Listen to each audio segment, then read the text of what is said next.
Il y a des festivals dont on se souvient pour la musique, pour la magie, pour l'instant suspendu, où tout semble possible. Et puis, il y a Woodstock 99, un lieu où la chaleur, la poussière et la foule sont devenus des acteurs à part entière, poussant des milliers de personnes au bord du chaos. Ce n'était pas juste un festival qui a dérapé, c'était une expérience où la nostalgie des années 60 a été vendue comme un produit marketing et où le rêve s'est confronté à la réalité la plus brute. Derrière les scènes, il y avait des décisions, ou l'absence de décisions, qui ont transformé un rêve en véritable cauchemar collectif. Alors, qu'est-ce qui a vraiment mal tourné? Comment un événement censé célébrer la paix et la musique est-il devenu le pire festival de tous les temps? Voici l'histoire de Woodstock 99.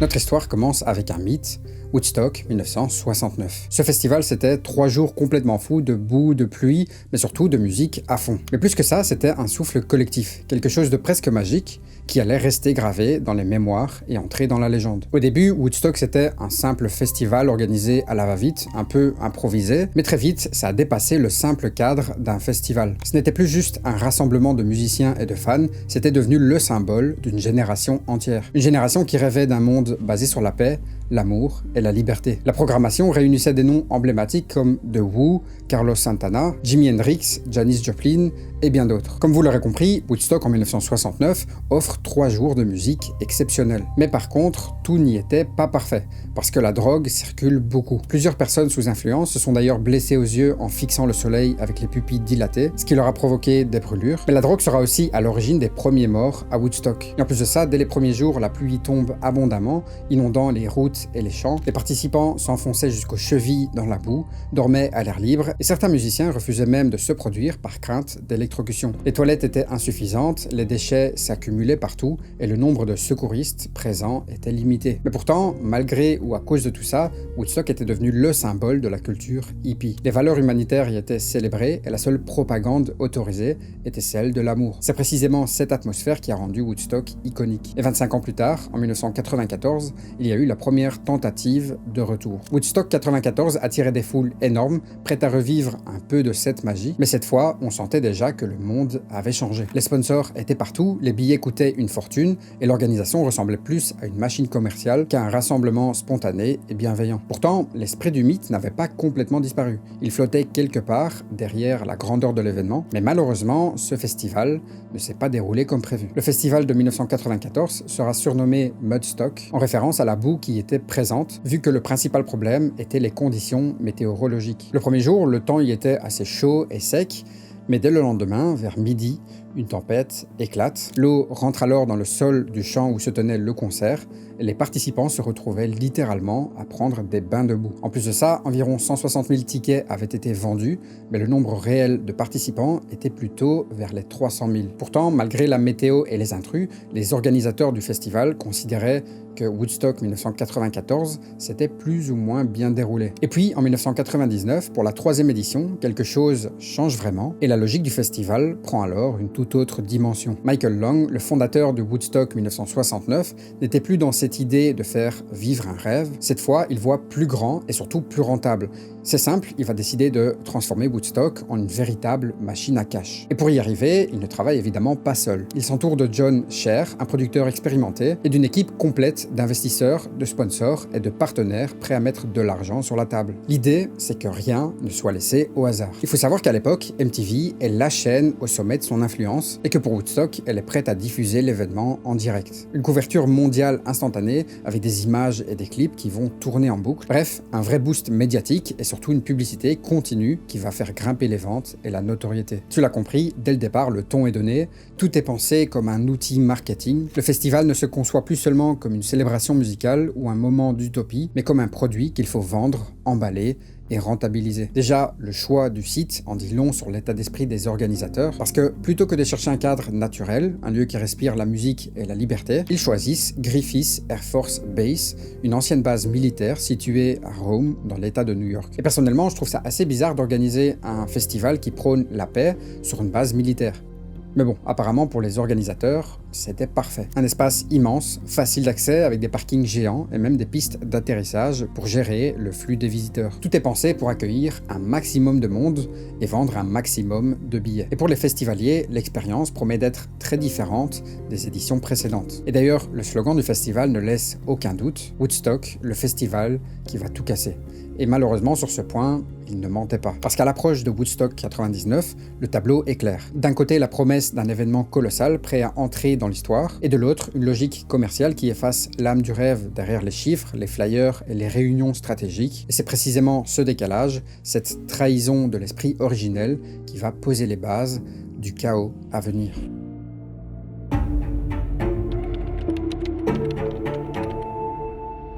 Dès les premières heures de Woodstock 99, la réalité commence déjà à rattraper les promesses marketing. Les routes qui mènent à la base militaire se transforment en véritables cauchemars, des bouchons monstres s'étirent à perte de vue, des files interminables de voitures avancent au pas, et des milliers de festivaliers restent coincés pendant des heures sous un soleil de plomb. À se demander au final si l'enfer sur Terre ne ressemblerait pas à ça. C'est déjà un premier signal clair, le festival pensé pour accueillir des milliers de festivaliers commence déjà à être dépassé. Griffith Air Force Base, aussi pratique qu'elle puisse paraître pour les parkings et la logistique, se transforme rapidement en un four en béton. Le sol goudronné brûle littéralement les pieds, la chaleur est étouffante et il n'y a absolument aucune zone d'ombre pour se réfugier. Ça aurait pu être un avantage si la pluie avait à nouveau fait son apparition, mais les organisateurs n'avaient une fois de plus pas anticipé la météo. Les festivaliers se retrouvent à marcher pendant des centaines de mètres sous ce soleil de plomb. Et puis on peut aussi parler des infrastructures de base, ou plutôt de leur absence. Les toilettes sont insuffisantes et saturent très vite, transformant certaines zones du festival en mini décharges de merde. Et bon, aujourd'hui on a les images, mais heureusement qu'on n'a pas l'odeur qui va avec. Et si on passe maintenant à un autre élément vital, l'eau et la nourriture, on se rend compte que l'organisation montre encore un peu plus ses limites. Parce que oui, même là-dessus, ils se sont ratés. Certaines bouteilles d'eau se vendent jusqu'à 8$, et autant dire que à cette époque-là, 8$, c'est pas 8$ aujourd'hui, mais bien plus. Et même si, au fond, on peut pas en vouloir aux organisateurs de vouloir gagner de l'argent, là, ils ont été beaucoup trop loin. En plus de ça, certains festivaliers, sous l'effet de substances, recréaient des combats dans la boue, comme en 1994, mais cette fois, c'était plus un mélange d'eau et de matière fécale. De caca. Enfin, quoi qu'il en soit, ce n'est pas uniquement ça qui devenait réellement problématique. Parce que l'organisation et la sécurité ont rapidement apporté un autre niveau d'angoisse. Tout de suite, le problème se voit. Le nombre d'agents sur place est largement insuffisant pour gérer une foule aussi massive. Certaines zones sont officiellement interdites, mais personne ne sait réellement où elles commencent et où elles se terminent. Et de leur côté, les festivaliers commencent déjà à explorer beaucoup plus librement. Ils marchent sur des zones dangereuses ou interdites, testent les limites du site et profitent de l'absence de surveillance pour se déplacer comme bon leur semble. L'impression de chaos commence réellement à se faire sentir et on sent qu'à tout moment, l'équilibre du festival peut basculer. Et je pense que maintenant tu l'as compris, le but du festival était simplement d'être lucratif, de rapporter un maximum d'argent. Tout a été pensé et planifié pour transformer le festival en une machine à cash, mais le confort des festivaliers, leur sécurité et leur bien-être, tout ça passe au second plan. La machine fonctionne parfaitement sur le plan économique, les billets s'écoulent, les caméras tournent et les sponsors sont satisfaits, mais le rêve original de Woodstock, celui de paix, d'amour et de liberté, se fissure sous la chaleur, la frustration et le chaos logistique. Et alors que les festivaliers commencent enfin à trouver leur place sur le site, un phénomène se produit presque immédiatement. La musique prend le dessus. Et pas n'importe quelle musique, parce qu'ici on n'a pas des guitares acoustiques et de la musique douce comme on pouvait avoir à Woodstock 1969. À Woodstock 99, le menu sonore est beaucoup plus intense. On parle de nu metal qui déchire le tympan, de rap rock saturé et de hard rock avec des refrains hurlés qui montent dans l'air chaud et étouffant du site. Les premiers sets donnent le ton immédiatement et quand le groupe Korn monte sur scène, la foule perd le contrôle pour la première fois. Une énergie agressive et sauvage s'est libérée et un mosh pit intense s'est formé. Le festival était devenu beaucoup plus dangereux et agressif et la musique jouait un rôle central, comme un catalyseur invisible. Les festivaliers se cognent, se poussent et se jettent les uns contre les autres dans ces mouvements de masse. Mais cette intensité ne se développe pas seule parce que les médias ajoutent une couche supplémentaire, subtile, mais puissante. MTV, les caméras qui tournent, la diffusion en direct, tout ça crée un effet de miroir. Quand on sait qu'on est filmé, on amplifie instinctivement son énergie, on se met en avant, on exagère ses gestes, et c'est exactement ce qui se passe ici. Même les artistes le remarquent. La musique ne provoque pas le chaos à elle seule, elle agit comme un amplificateur d'un environnement déjà surchargé et sous tension. La chaleur suffocante et le manque de ressources essentielles créent un véritable cocktail où l'énergie accumulée devient pratiquement combustible. Les organisateurs avaient promis un festival de rêve où chaque instant promettait une montée d'adrénaline. Et le public, chauffé par la chaleur, la musique et l'excitation, répond exactement à ce que la machine marketing avait promis. Même les artistes comme Moby ou les membres de Korn se souviennent de cette énergie incontrôlable. C'était à la fois fascinant et effrayant, et ils ont dû improviser en permanence, jonglant entre excitation et inquiétude, conscients que chaque mouvement de la foule pouvait devenir dangereux. Tout ça montre bien que Woodstock 99, ce n'était pas un simple festival. C'était une expérience physique et psychologique intense, où la musique agit comme un catalyseur, transformant une énergie déjà sous pression en une force plus forte. La scène était plus seulement un lieu de concert, elle était prête à devenir combustible.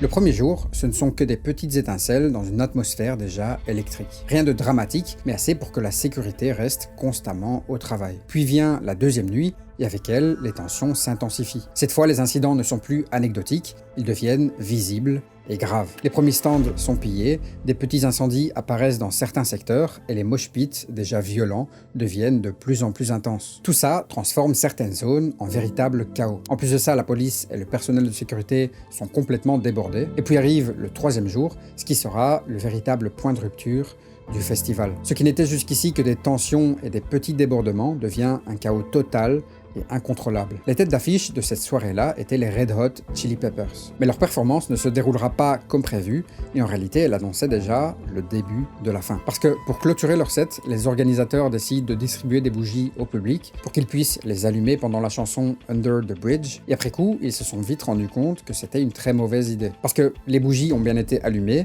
et la chanson est devenue un des moments les plus beaux et les plus émouvants du festival, mais vers la fin de la chanson, des feux de joie ont commencé à apparaître. Environ à ce moment-là, les Red Hot Chili Peppers sont remontés sur scène pour interpréter leur dernière chanson, une reprise de Fire de Jimi Hendrix. Et je rappelle juste que Fire, ça veut dire feu en anglais. Du coup, évidemment pour les spectateurs les plus débiles, c'était une sorte d'appel à mettre le feu au festival. Et ces gens ont alors commencé à jeter tout ce qu'ils pouvaient dans les flammes. Et malheureusement, même après la fin du concert, la foule ne se dispersait pas parce qu'elle s'attendait à voir un guest surprise. Et du coup, quand l'animateur est monté sur scène pour annoncer officiellement la fin du festival, la foule a logiquement explosé de frustration. Ils se sont dirigés vers les stands de marché, vidant les caisses et les distributeurs automatiques. Des voitures ont été renversées et incendiées, et les bureaux des organisateurs pillés. Face à l'ampleur de cette situation, l'intervention des forces de l'ordre devient massive. Les arrestations se multiplient, mais il est presque impossible de donner un chiffre précis. Le chaos est total et chaque coin du site semble échapper à tout contrôle. Et malheureusement, l'effondrement de ce festival ne s'arrête pas là. Parce que des agressions sexuelles et des violences physiques sont signalées, révélant l'ampleur psychologique de la tragédie. Les témoignages des victimes décrivent la peur, le sentiment d'insécurité et un stress post-traumatique qui dure bien au-delà du festival. C'est à ce moment-là que l'utopie de Woodstock 99 s'effondre définitivement, laissant place à un souvenir indélébile de peur, de chaos et de frustration. La machine marketing avait promis une expérience ultime, une fête où tout était permis, et la musique, la foule et les installations mal préparées n'ont pas créé le chaos, mais ils l'ont amplifié jusqu'à l'effondrement.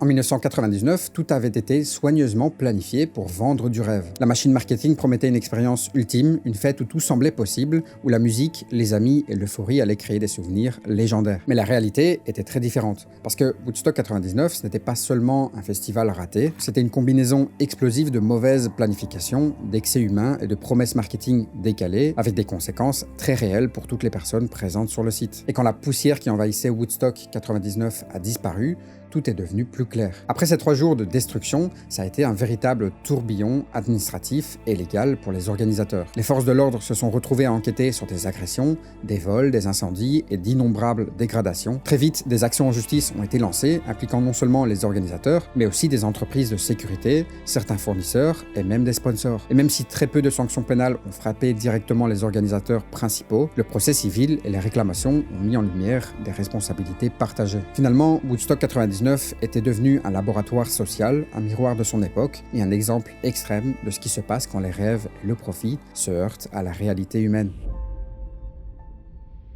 J'ai voulu parler de ce festival parce que pour moi c'est un moment important dans l'histoire de la musique. Pas seulement pour montrer ce qui a foiré, mais surtout pour comprendre comment un rêve peut aussi rapidement se transformer en un véritable cauchemar collectif. Alors voilà, si cette vidéo t'a appris des choses et que tu l'as aimé, tu peux toujours me le faire savoir en mettant un petit j'aime, en t'abonnant et en commentant sous la vidéo. Ça permet vraiment à la chaîne de se développer, alors n'hésite surtout pas.